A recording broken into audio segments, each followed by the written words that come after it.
18e jour de marche au désert avec Jésus et Moïse. 5e commandement, tu ne tueras pas. Première partie. Le cri des crimes des sangs innocents reste-t-il impuni par Dieu? Nous nous appuierons notamment sur la lettre encyclique Evangelium Vitae, l'évangile de la vie du pape Jean-Paul II. Un élément constant encadre l'histoire du salut, le sacrifice des enfants. En Égypte, au temps de Moïse, enfant tiré des eaux à Bethléem, en Judée, à la naissance de Jésus, le sang des innocents paye le prix de l'endurcissement des cœurs. Pharaon le premier, puis Hérode, ceux-là ont trouvé dans le sacrifice des enfants un gage de conservation et de pérennisation du pouvoir.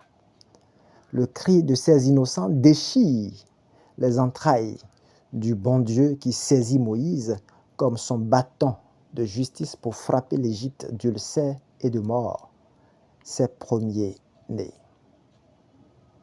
Le cri du sang humain de la terre monte au ciel et des cieux crient justice.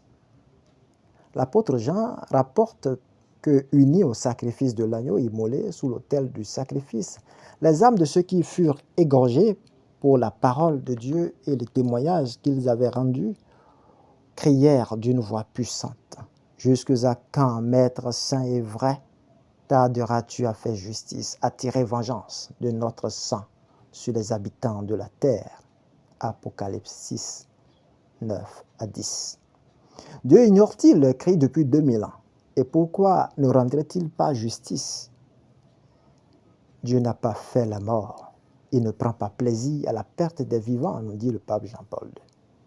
Pourquoi alors ne devrait-il pas répondre au cri du sang des innocents? Le premier crime de sang de l'homme sur la terre donne une piste de réponse.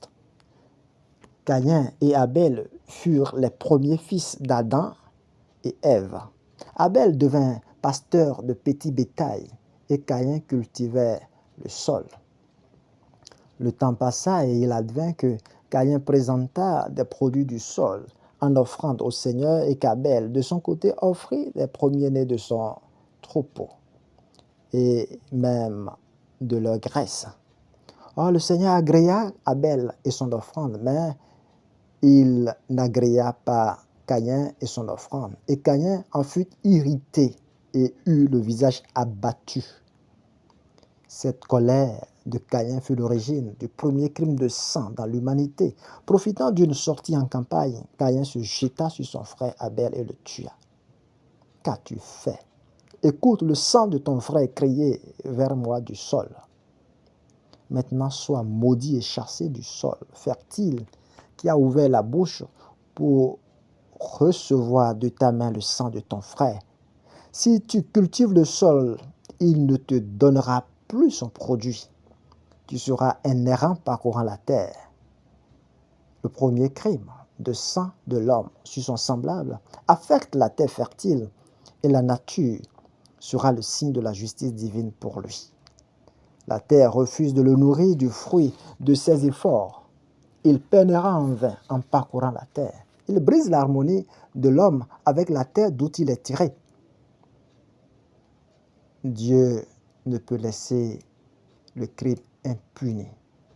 Du sol sur lequel il a été versé, le sang de la victime exige que Dieu fasse justice, nous dit Jean-Paul II. Alors, Caïn dit au Seigneur, ma peine est trop lourde à porter. Vois, tu me bannis aujourd'hui du sol fertile. Je devrais me cacher loin de ta face et je serai un errant, parcourant la terre. Mais le premier venu me tuera.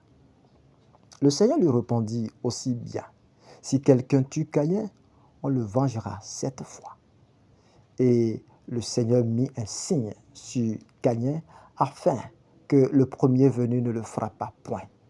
Caïn se retira de la présence du Seigneur et séjourna au pays de Nod, à l'Orient d'Éden. Genèse 4, versets 2 à 16. Saint Jean-Paul II commente ce texte en ces mots. Il est puni. Il habitera dans la steppe et dans le désert. La violence homicide change profondément le cadre de vie de l'homme. La terre qui était le jardin d'Éden, lieu d'abondance, de relations interpersonnelles sereines et d'amitié avec Dieu, devient le pays du Nord, lieu de la misère, de la solitude et de l'éloignement de Dieu. Caïn sera un errant parcourant la terre. L'incertitude et l'instabilité l'accompagneront sans cesse. Toutefois, Dieu est toujours miséricordieux, même quand il punit, mit un signe sur Caïn afin que le premier venu ne le frappât point. Il lui donne donc un signe distinctif qui a pour but de ne pas le condamner à être rejeté par les autres hommes, mais qui lui permettra d'être protégé et défendu contre ceux qui voudraient le tuer, même pour venger la mort d'Abel. Meurtrier, il garde sa dignité personnelle et Dieu lui-même s'en fait le garant. Et c'est précisément ici que se manifeste le mystère paradoxal de la justice miséricordieuse de Dieu, ainsi que l'écrit saint Ambroise. Comme il y avait eu fratricide, le meurtre du frère par le frère, c'est-à-dire le plus grand des crimes, au moment où s'introduisit le péché, la loi de la miséricorde divine devrait immédiatement être étendue. Parce que si le châtiment avait immédiatement frappé le coupable, les hommes, quand ils puniraient, n'auraient pas pu se montrer tolérants ou doux, mais ils auraient immédiatement châtié les coupables. Dieu repoussa Caïn de sa face et, comme il était rejeté par ses parents, il le relégua comme dans l'exil d'une habitation séparée, parce qu'il était passé de la douceur humaine à la cruauté de la bête sauvage. Toutefois, Dieu ne voulut pas punir le meurtrier par un meurtre, puisqu'il veut amener le pécheur au repenti plutôt qu'à la mort.